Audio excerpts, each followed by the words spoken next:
Hello, today we're going to be looking at a tough topic, one which it is not a popular one to follow Jesus' teachings on, but we must submit to Jesus' will and not our own. Many have strayed from teaching on the topic of God's will concerning divorce and remarriage faithfully from His Word and have either ignored the topic altogether or have injected their own opinions on the matter. While I'm not going to be doing a full handling of the topic, I will be speaking on what Jesus said in Mark chapter 10 and adding a little bit from the parallel passage in Matthew chapter 19. In Mark chapter 10 and verse 2, we see the Pharisees came up to Jesus, and in order to test him, they asked him, "Is it lawful for a man to divorce his wife?" Matthew's account adds the words, "for any cause." The Pharisees were wondering if someone could divorce his wife for any reason, or if possibly there were a few exceptions. In Jesus' day, many of the leaders had interpreted God's allowance for divorce quite loosely, and some rather petty reasons were viewed as permissible. It is likely these Pharisees were looking for Jesus to rule on those petty reasons and say either yes, even those reasons are okay, or no, there are limits. Jesus, however, was not about to just let people off so easily. Let's read on to see how Jesus handles the situation in Mark chapter 10, verses 3 through 9. He answered them, "What did Moses command you?" They said, "Moses allowed a man to write a certificate of divorce and to send her away." And Jesus said to them, "Because of your hardness of heart, he wrote you this commandment. But from the beginning of creation, God made them male and female. Therefore, a man shall leave his father and mother and hold fast to his wife, and the two shall become one flesh. So they are no longer two, but one flesh. What therefore God has joined together, let not man separate." Jesus doesn't begin by directly answering their question. Instead, he reinforces what God intends for marriage to be. God made marriage to be a lifelong commitment between one man and one woman. Because of this, separation for just any reason is certainly against God's will. Jesus tells us the two become one flesh. They're no longer two individuals, but they're one unit, united in a bond that no one should separate. So, in a roundabout way, Jesus answered the question. And he answered the question by pointing out how unnatural it should be to separate those who have been united in the bond of marriage, by pointing out the nature of the marriage bond and how it has been God's will from the beginning for the two to remain joined together, and how God made man and woman to be joined together in a lifelong bond.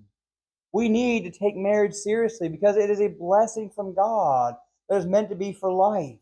And we found out in Genesis that woman is to be a helpmeet for man, and man is to take care of his wife as well. And as it says in Ephesians 5, he is to love her like Jesus loved the church.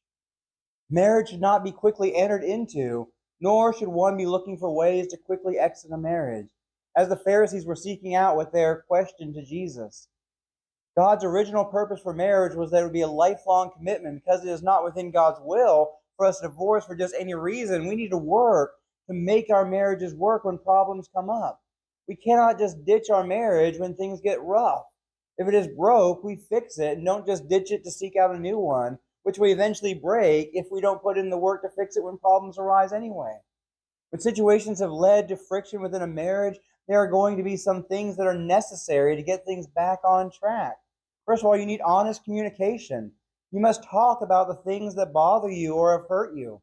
This includes both people listening, and I mean really listening to what the other one has to say and accepting that something needs to be done. We must be willing to admit to our own shortcomings as well.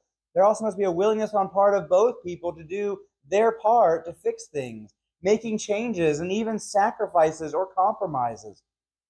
Counseling may need to be a part of the process as well. Admitting to needing a counselor is not a weakness. Actually, it's courageous as well as showing humility. Making a marriage work well takes a lot of work, and we have to be willing to put that work in. Putting the work in on the front end can help keep a lot of the problems from happening in the first place, just like doing maintenance on a car or fixing a leak in the house before it causes more problems. When problems in a marriage show up, it will take a lot of work to fix the problem. The problem didn't happen overnight, and so we should not expect the solution to be an overnight solution. Marriage also takes considering the other person and putting their needs first. When both are doing this, then things work out very smoothly. When one or both are being more focused on themselves than the other person, then problems often arise. And over time, those problems just get worse and worse, especially when there is little or no communication about the problem. So no one knows there is a problem that they need to fix. When one is unwilling to make changes or compromise when an issue is pointed out, this causes problems to then escalate. Choosing battles is also important. You can't have everything your way. Ask yourself before focusing in on something if it really is that important, and possibly look for simpler solutions than seeking a change from the other person. Also, spending quality time together can make a big difference. You can also return to doing some of the first things you did when you were first dating or first got married in order to rejuvenate the relationship. Now let's finish up by reading verses 10 through 12 of Mark chapter 10. And in the house, the disciples asked him again about this matter. And he said to them, "Whoever divorces his wife and marries another commits adultery against her. And if she divorces her husband and marries another, she commits adultery." Jesus makes it clear that divorce and remarriage is against his will. It even says if someone does this, then they are committing adultery with that new spouse. So this is an ongoing sin and not just a one-time sin of remarrying. Thus, it is not God's will for you to marry another if you have been divorced. Now, Jesus does give one exception to this rule. In the fuller version of this story, which is recorded in Matthew 19, Jesus includes the words "except for sexual immorality." Basically, Jesus is saying if your spouse has cheated on you, then that is grounds for divorce wherein one is then free to remarry. There is an inference to be made here that this is for the one who was cheated on rather than the one who was the cheater. Now, due to the spouse's unfaithfulness, God allows for divorce and then remarriage. But even in that situation, it is not a command to divorce. In the case of sexual immorality, one can choose to divorce, but ultimately that still isn't the ideal situation. The ideal is still to work things out. A parallel to this is God's treatment of Israel when they were spiritually unfaithful to him. He never desired to divorce them, but sometimes that was necessary, as in the case of Israel and Judah's exiles when they refused to return and be faithful. Many times God pointed out their spiritual infidelity, and then they returned and he accepted them back. It was only in the extreme circumstances when God divorced himself from his people. But even in those circumstances, he took them back when they were ready to be faithful. Just like God was forgiving and accepting towards his people back then, the ideal is to work things out if possible, and not just to see adultery as a get-out-of-marriage-free card. Yes, it is the reason that Jesus gives to allow for divorce and remarriage, but it does not mean that it has to be taken.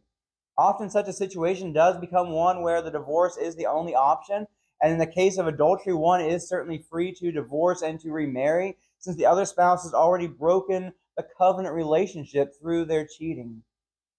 Now, marriage is a blessing from God, but it does take effort to make a marriage strong and to be able to withstand various pitfalls. One must take care entering into a marriage, and then one must be fully committed to making their marriage strong. We must realize we are not free to divorce and remarry for any reason. The reason Jesus gave was simply if one person cheated on the other. Other problems need to be worked out.